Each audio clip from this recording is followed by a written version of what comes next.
జితేంద్ర గారు మీరు ఇక్కడ సమస్య ఏంటంటే నేను మళ్ళీ చెప్తా ఉన్నా, భారత ఎన్నికల సంఘం ఏ ఒక్క బిఎల్ఓకి ఒక ట్యాబ్ కూడా ఇవ్వాల. వాళ్ళకి ఈ నెల రోజులకి ఇస్తుంది 1600 వాళ్ళకి పారితోషికం. నెల రోజులు పొద్దు నుంచి రాత్రి తిరిగితే 1600 ఇస్తూ ఉన్నారు. వాళ్ళకి 2002లో ఇప్పుడు ఉదాహరణకి వనపర్తి నియోజకవర్గం ఇప్పుడు ఉంది. 2002లో ఆ నియోజకవర్గం పేరేంటి, ఏ ప్రాంతం ఎందుకంటే డీలిమిటేషన్కి ముందు నియోజకవర్గాలు వేరు, డీలిమిటేషన్ తర్వాత నియోజకవర్గాలు వేరు. ఈ వివరాలు వాళ్ళకి తెలియదు. ఈ ఒక్కొక్క పేరు 2002లో ఎక్కడుందో వెతకాలంటే ఇప్పుడు లక్ష్మీనరసింహారెడ్డి గారు చెప్పినట్టు ఆయన పేరు, ఇంటి పేరు, అప్పటి ఓటర్ లిస్టులో ఇంటి పేరు రాశారా లేదా ఇవన్నీ చూడాలంటే పావుగంట కాదు అరగంట, 7-8 రకాల కాంబినేషన్స్ మారిస్తే తప్ప జరగట్లా. అది ఆ బిఎల్ఓలు చేసే పరిస్థితులు లేరు, వాళ్ళకి అంత టైం కూడా లేదు. 10-15 కేజీలు బరువు పట్టుకొని వాళ్ళు తిరుగుతున్నారు. వాళ్ళకేమి బత్తాలు లేవు, టీఎల్ లేవు, వాళ్ళకు ఉన్నది ఆ డబ్బులు. సరే, వాళ్ళని తప్పుపట్టి జనం దగ్గరికి ఏదో రకం ఫారాలు వస్తాయి అనుకుందాం. ఈ 2002లో వివరాలు ఎవరు చూసి ఇవ్వాలి వాళ్ళకి? నంబర్ 1. నంబర్ 2, కర్మగాలు ఎక్కడన్నా బిఎల్ఓ దగ్గర ఈ ఫామ్ మిస్ అయిపోతే అది ఒక కాపీ, ప్రింటెడ్ కాపీ వాళ్ళ దగ్గరికి వస్తూ ఉంది. దాని మీద ఫోటో అన్నీ ఉంటా ఉన్నాయి. ఆన్లైన్లో ఫిల్ చేయటం చాలామందికి వీలు కావట్లేదు. అది ఫోన్ నెంబర్ అప్డేషన్ అడుగుతుంది, ఎపిక్ కార్డులు మారిపోతూ ఉన్నాయి, ఈ గందరగోళం ఉంది. ఏంటి మీ అనుభవం ఏంటి జితేంద్ర గారు ఫీల్డ్లో?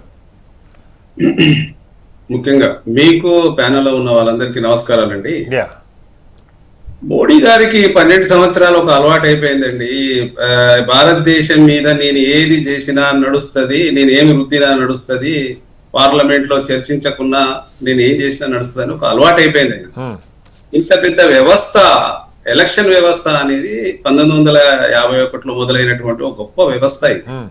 ఆ రోజు ఎన్ని ఎలక్షన్స్ జరిగినా పారదర్శకంగా, సిస్టమేటిక్ గా చాలా బాగా జరిగినాయి. యాక్చువల్గా మోడీ గారు చేయాల్సింది ఏంటంటే పార్లమెంట్ లో చర్చ పెట్టాల్సింది ఈ విషయం.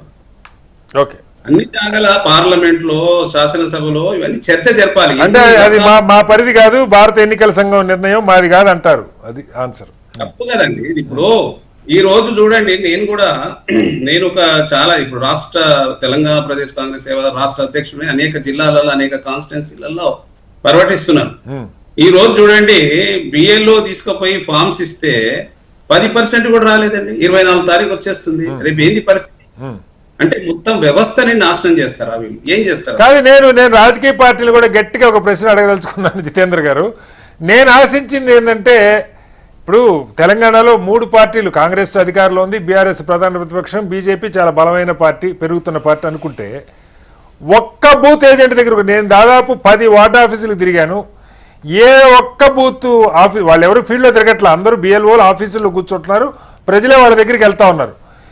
ఏ పార్టీ ఏజెంట్ కూడా, నేను 4-5 రోజులు తిరిగానండి, ఒక్క పార్టీ ఏజెంట్ కూడా అక్కడ లేడు. అంటే పార్టీలు ఓట్లు, ఎవడైతే ఓటర్ లిస్టులో ఉంటాడో వచ్చేదాకా వాడి కర్మ వచ్చాక చూసుకుందాం అనుకుంటున్నారు. పచ్చిగాడగా తెలుసుకున్నా నేను. పార్టీ ఏజెంట్లు ఒక్కళ్ళు లేరు బిఎల్ఓలకి సపోర్ట్ ఇవ్వడానికి. అయ్యా ఈ ఓటు ఎక్కడుంది, ఆయన ఇల్లు పలానా అని మీకు కింద మీ బూత్ లెవెల్ ఏజెంట్లు పేరుకి అందరినీ రిజిస్టర్ చేసుకున్నారు. ప్రతి బూత్కి 3 పార్టీలు. ఏ బూత్ దగ్గర ఆ బిఎల్ఓతో పాటు ఒక్క ఏజెంట్ కూడా తిరగట్లా. నెల రోజులు ఎవడు ఖర్చులు పెట్టుకుంటాడు అనుకున్నారా? ఏంటో చెప్పండి. ఇప్పుడు బిఎల్ఓల విషయానికి వస్తే అవుట్ సోర్సింగ్ లో అపాయింట్ చేసిండ్రండి. వాళ్ళకు చదువుకునే వాళ్ళు కాదు, లిటరసీ లేదు. వాళ్ళు ఏం ఫామ్ నింపుతారండి? ఆఫీసులలో, మున్సిపల్ ఆఫీసులలో కూర్చుంటున్నారు. ఎక్కడ పడితే అక్కడ వాళ్ళు కూర్చొని ఎవరికి పడితే వాళ్ళ ఫాములు ఇచ్చేయడము, డోర్ టు డోర్ పోకపోవడము. ఇవాళ ఒక ఏరియాకి వెళ్ళానండి హైదరాబాద్ లో, అక్కడ అసలు ఎంత బాధాకరమైనదంటే మహిళలు వచ్చి ఎంత అరుస్తున్నారు అక్కడ. వాళ్ళు అసలు మమ్మల్ని ఏం చేయాలనుకుంటున్నారు? దీన్ని ఎన్ఆర్సీ కిందికి దీన్ని కన్వర్ట్ చేసి మా సిటిజన్షిప్ ని మొత్తం పొడగొట్టాలనుకుంటున్నారా? ఏం చేయాలని ప్రభుత్వాలు ఆలోచన చేస్తున్నాయని అసలు వాళ్ళ బాధ చూస్తే వర్ణాతీతం అండి. కాదు జితేంద్ర గారు, మీరు మిగతా విషయాల తర్వాత నాకు ఇవాళ కావాల్సింది గ్రౌండ్లో ఏం జరుగుతుందో కావాలి. నేనేమన్నానంటే, ముఖ్యమంత్రి గారు పదే చెప్తున్నారు పార్టీల ఏజెంట్లంతా అక్కడ ఉండండి అని. ఖచ్చితంగా ఉండాలి, అది నేను రివ్యూ చేస్తానని. బీఆర్ఎస్ కేటీఆర్ గారు చెప్తున్నారు, బీజేపీ రామచంద్రరావు గారు చెప్తున్నారు. ఎందుకు పార్టీల ఏజెంట్లు అక్కడ ఉండట్లేదు? దానికి ఆన్సర్ చెప్పండి. ఇదేదో పార్టీలు పెద్ద మోసే బరువులాగా హామీలు ఇచ్చారు ఓటర్లకి. ఎప్పుడు చర్చ జరిగినా బిఎల్ఓలు ఉంటారు, మా పార్టీ ఏజెంట్లు ఉంటారు, మేము చూసుకుంటామని చెప్పారు. నేను బీజేపీ మిత్రులు కూడా అడుగుతా, వైసీపీని కూడా అడుగుతా, ఒక్క చోట పార్టీ ఏజెంట్ ఉంటే ఒట్టు జితేంద్ర గారు. కేవలం బిఎల్ఓలు కింద మీద పడుతున్నారు, ఏం చేయాలో అర్థం కాక. ఇప్పుడు నేను వెళ్ళినాను ప్రత్యక్షంగా, ఈ రోజు నేను వెళ్ళినాను. చెప్పండి, మీ అనుభవం చెప్పండి. నేను ప్రత్యేకంగా కాన్స్టెన్సీ వెళ్ళినాను ఒక డివిజన్ కు.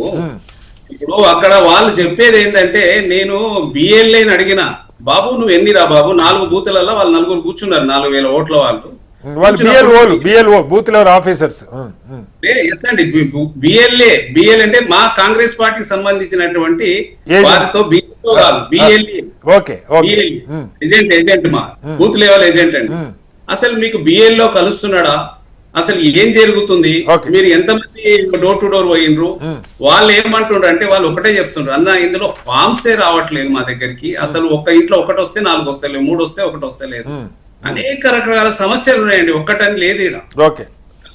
ఇవి ప్రభుత్వంగా వచ్చిన ఇప్పుడు ఎలక్షన్ కమిషన్ చేతులకు వెళ్ళిపోయింది, ప్రభుత్వం చెప్తే ఇదే పరిస్థితిలో లేకుండా అయిపోయినారు వాళ్ళు. అదే అవుట్ సోర్సింగ్ లో వీళ్ళని బిఎల్ఓలను తీసుకొచ్చిండ్రు, వాళ్ళని ఇప్పుడు ఉన్నటువంటి ఇంకో 2 సరిగ్గా గమనించట్లేదు వాళ్ళని. కాబట్టి ఇప్పుడు అక్కడ జరుగుతున్నటువంటి సమస్య ఏంటంటే ఇబ్బందికరంగానే ఉంది. ఇప్పుడు అక్కడ ఉన్నటువంటి వాళ్ళు మన ఈఆర్ఓ, ఏఈఆర్ఓ, బిఎల్ఓ ఈ 3 దీన్ని పరిశీలించాలి. ఈ ఈఆర్ఓ తర్వాత ఏఈఆర్ఓ ఎలక్షన్ రోలింగ్ రిజిస్ట్రేషన్ అంతా వీళ్ళు ఏంటంటే వీళ్ళు బిఎల్ఓలకు సరైనటువంటి ఇన్స్ట్రక్షన్ ఇవ్వకపోవడము, వాళ్ళకి ఫామ్స్ ఇవ్వకపోవడము, ఆ ఫామ్స్ తీసుకొస్తే ఎలా నింపాలనేది వాళ్ళకి అవగాహన లేకపోవడము, ఎక్కువ అయిపోయినరు అందులో. ఇప్పుడు అవుట్సోర్సింగ్ లో పెట్టినరు, అది ఇంగ్లీషే రాయడం రాదు, అక్కడ ఏంటంటే అందులో ఎన్ని రాయాల్సింది ఏంది. ఇప్పుడు 93, 95లో జరిగింది, వచ్చిండ్రు, ఆ ఓట్ల చనిపోయిన వాళ్ళే తీసేసిండ్రు. తర్వాత ఇప్పుడు అక్కడ ఏమడుగుతున్నారు, 1987లో పుట్టిన వాళ్ళు 12 డాక్యుమెంట్లు చూపించాలంట, 12 ఇట్లలో ఒకటనే ఏదైనా కూడా చూపించాలి, తాతది చూపించాలి, అవ్వది చెప్పాలి, అమ్మది చెప్పాలి, ఎక్కడికేం చేసిస్తారు. మీరు వస్తే స్టేట్ అవే ఉన్నాడా, ఓటు చనిపోయినాడా తీసేయండి, షిఫ్ట్ అది లేదు సార్. ఇప్పుడు మనం అది మళ్ళీ మాట్లాడుకుందాం జితేంద్ర గారు. ఇవాళ జరుగుతున్నది, ఎందుకంటే ఇది మీరు నేను ఎంత తిట్టుకున్నా ఆగేది కాదు, జరుగుతున్న ప్రాసెస్ ని కనీసం ఉన్నంతలో బెటర్ గా జరగడానికి ఏం చేద్దామో చూద్దాం. మళ్ళీ వస్తాను మీ దగ్గర.